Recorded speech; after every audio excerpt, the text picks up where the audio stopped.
కులమతాల పట్టింపు లేదు, బీదా గొప్ప అన్న భేదం లేదు, వయసుతో సంబంధం లేదు.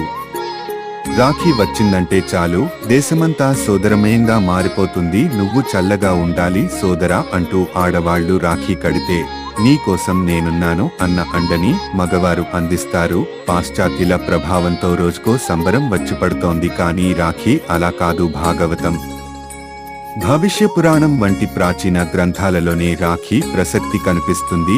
విష్ణుమూర్తి దగ్గర నుంచి కృష్ణుని వరకు ఈ రాఖీని ఆచరించిన ఘట్టాలు వినిపిస్తాయి. వాటిలో కొన్ని ఇవిగో.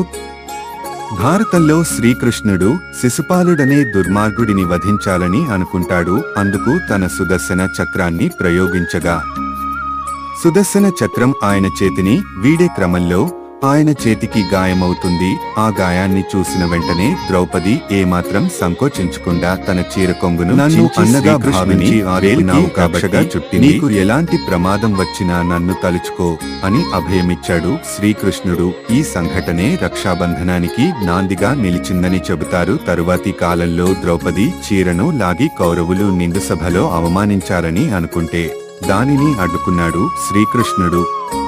ఒకసారి ఇంద్రుని రాజ్యమైన అమరావతిని బలిచక్రవర్తి సొంతం చేసుకున్నాడు.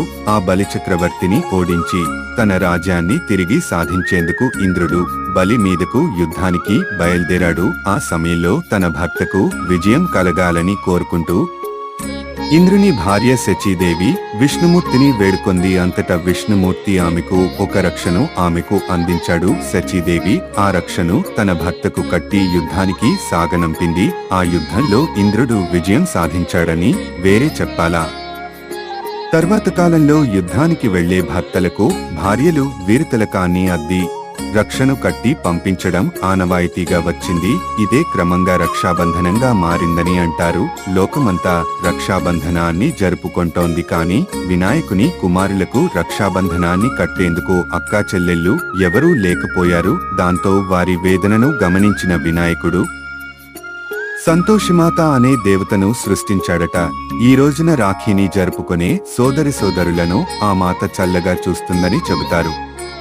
పురాణాలు, ప్రాచీన గ్రంథాలలోనే కాదు, రాఖీ సంప్రదాయం మన చరిత్రలో అణువణువునా కనిపిస్తుంది. అలెగ్జాండర్ మన దేశం మీదకు దండెత్తి వచ్చినప్పుడు అతడిని పురుషోత్తముడనే రాజు నిలువరించాడు. పురుషోత్తముని చేతిలో తన భర్త హతం అవుతాడనే భయంతో అలెగ్జాండర్ భార్య పురుషోత్తముని పతిభిక్ష వేడుకుంటూ రాఖీని పంపిందట. మొఘల్ పాలనలో చిత్తోడ్ రాజ్యాన్ని ఏలుతున్న కర్ణావతి అనే రాణి కూడా అప్పటి మొఘల్ చక్రవర్తి హుమాయూన్కి రాఖీని పంపిందని చరిత్ర చెబుతోంది. ఇక రవీంద్రనాథ్ ఠాగూర్ సైతం స్వాతంత్ర్య ఉద్యమంలో ప్రజలందరినీ ఒకటిగా ఉంచేందుకు రక్షాబంధనాన్ని ప్రోత్సహించారట.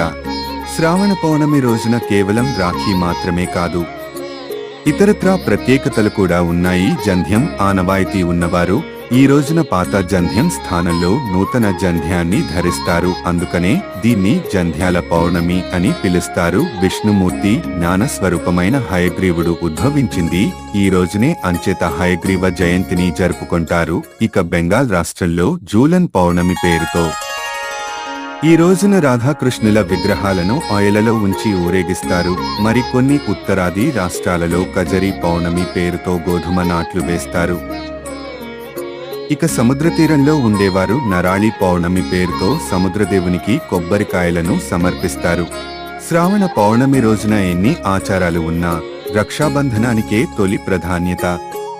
రాష్ట్రం ఏదైనా, లోకంలో ఎక్కడున్నా, ఆఖరికి భగవంతుని నమ్మినా నమ్ముకున్నా రాఖీ పండుగ చేసుకుంటే బాగుండు అనుకోని భారతీయుడు ఉండడంటే అతిశయోక్తి కాదేమో.